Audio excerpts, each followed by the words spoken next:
Hello friends, কেমন আছেন সবাই? আজকে আমি শেয়ার করব মজাদার চিংড়ি ভুনা। চিংড়ি অনেক মজাদার একটা জিনিস, এটা যে কোনোভাবে রান্না করলেই অসম্ভব টেস্টি হয়ে থাকে। চলুন দেখে নেওয়া যাক। নিয়ে নেব কিছু চিংড়ি। আমি ডিম চিংড়ি নিয়েছি। চিংড়িগুলোকে পরিষ্কার করে ধুয়ে নিয়েছি। একটা চিংড়ি আপনাদের ভালো মতো দেখিয়ে দেই।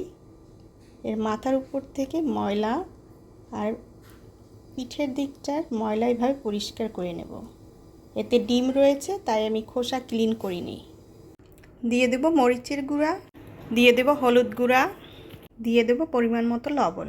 এবার সবগুলোকে মাখিয়ে নেব।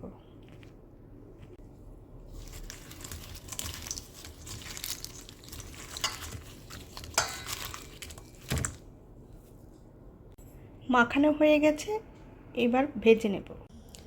চুলায় ফ্রাই প্যান বসিয়ে দেব, এরপর দিয়ে দেব তেল। তেল গরম হয়ে আসলে দিয়ে দেব চিংড়ি।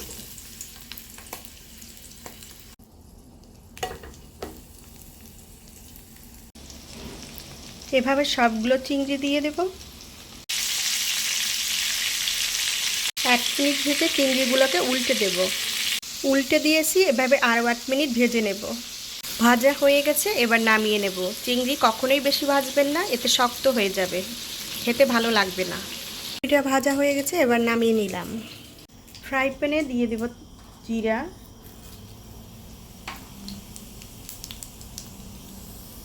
দিয়ে দেব তেজপাতা, দিয়ে দেব পেঁয়াজ। এবার পেঁয়াজটা ভেজে নেব। পেঁয়াজটা একটু নরম হয়ে আসলে দিয়ে দেব আদা রসুন পেস্ট। আদা রসুন অল্প করে দেব। এবার ভালো মতো কষিয়ে নেব। আদা রসুনের কাঁচা গন্ধটা চলে গেলে দিয়ে দেব অল্প জল।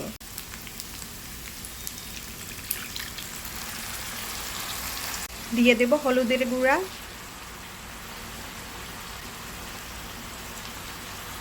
দিয়ে দেব মরিচের গুঁড়া, দিয়ে দেব অল্প ধনিয়ার গুঁড়া।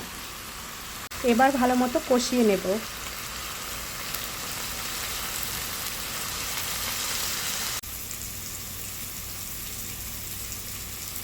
কষানো হয়ে গেছে, তেলটা উপরে উঠে এসেছে, এবার দিয়ে দেব জল।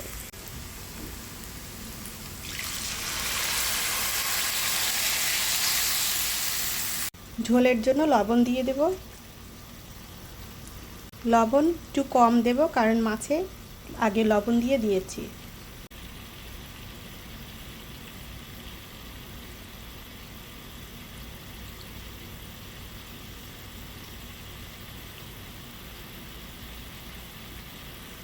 জলটা ফুটে উঠেছে, এবার দিয়ে দেব মাছ। দিয়ে দিলাম কাঁচামরিচ। কয়েক মিনিট এভাবে রান্না করে নেব। কিছুক্ষণ পরে মাছটা উল্টে দেব। এভাবে কিছুক্ষণ রান্না করে দিয়ে দিব জিরার গুঁড়ি। জিরাটা আমি ভেজে গুঁড়ি করে নিয়েছি। জিরার গুঁড়ি দিয়ে আরও 2-1 মিনিট রান্না করব। ঝোলটা ঘন হয়ে আসলে নামিয়ে নেব। হয়ে গেছে আমাদের ঝটপট চিংড়ি ভুনা। এভাবে চিংড়ি ভুনা রান্না করলে ভাত একটু বেশিই লাগবে। ধন্যবাদ সবাইকে ভিডিওটি দেখার জন্য।